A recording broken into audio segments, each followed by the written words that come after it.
Good evening. तो CPET zoology entrance already over हो सारी 2024 रे आमे जदि पीजी एडमिशन कथा देखिबा तो एथर पेपरटा कंपैरेटिवली मॉडरेट थिला। किछि पिला को तो हार्ड लागिथिबो बट इजी नथिला। बट जदि जने जे थोरली पढिथिबो तो से भल से करि परिबो। क्वेश्चन रो पोर्शन जदि आमे देखिबा बेसिकली गोटे पोर्शन नु बेसी पढिनी, सबु जिंस कंपैरेटिवली मिक्स हेकी अछि। तेणु स्वाभाविक भाव में पिला क्वेश्चन टिके हार्ड लगी बट देखा गले एटा मॉडरेट लेवल क्वेश्चन थिला। तो एबे कौन करिबा, तो जो मानकर स्कोर भी 20 रु 30 बा 30 एभव बा पाखापाखि 40 भलिया आछि तो सेमानंक पई बहुत लो चांस रहउछि जे गवर्नमेंट रो कोनोसी भी यूनिवर्सिटी रे पीजी हबार बा गवर्नमेंट रो कोनोसी कॉलेज रे पीजी हबार। तो सेथि पई कोन करंती ना प्राइवेट रो जो गुडा रहिला प्राइवेट रे पीजी करिया पई भाबंती। तेणु ये तुम मान को कहूँ जो मैंने पीजी करने भाविच, जो मैंने जूलॉजी रे पीजी करने भाविच, एबे इग्नोर भी एमएससी जूलॉजी आसीगला।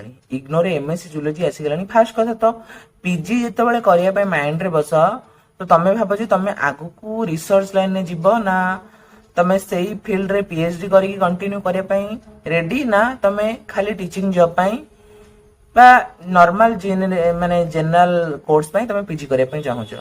तो इग्नोर जो एमएससी जूलॉजी अच्छी इग्नोर तो सेटा रेगुलर कोर्स तो तार ए जुलाई सेशन इग्नोर 2 वर्ष को 2 थर एडमिशन हुए। जुलाई सेशन लास्ट डेट अच्छी 15 जुलाई 2024 जोटा कि आज 9 तारीख है तो आउ अल्प दिन अच्छी। तो जो मैंने एमएससी जूलॉजी करने चाहूच तुम इग्नोर भी आराम से जूलॉजी कर। जदि आम देखा ओडिशा रे एमएससी जूलॉजी आमर जोटा रोचे भुवनेश्वर रीजनल सेंटर रोचे सेठी आउ Kendrapara college, Kendrapara autonomous college जो रहा केन्द्रापड़ा, ये दुईटा जगह ही इग्नोर एमएससी जूलॉजी अवेलेबल अच्छी।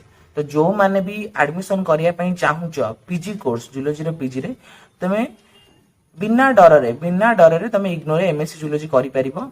सेटा रेगुलर कोर्स, सेथे किछि भी असुविधा नहीं। तुमको आ परे भी जतले जॉब आसीबो तुमको सेटा रेगुलर भलिया ही काउंट कराहबो। तेणु तुम आराम से इग्नोर जूलॉजी अप्लाई कर दियो। आउ कटअप कौन आसीबो सेटा तो पिला माने जो हिसाब रे तांकर पेपर जाइथिबो कटअप जदि हमें आकलन करिया 40 टू 50 भीतर आसी जिबार चांस रहउची।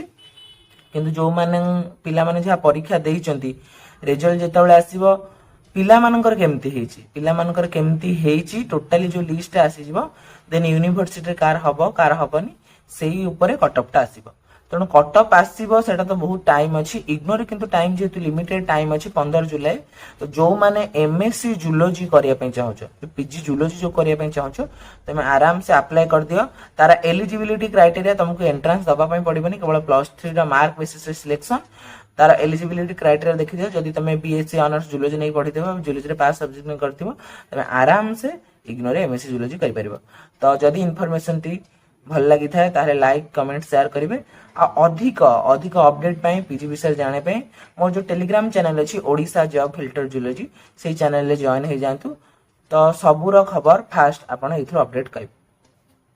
अपडेट पाई परिबे। Thank you.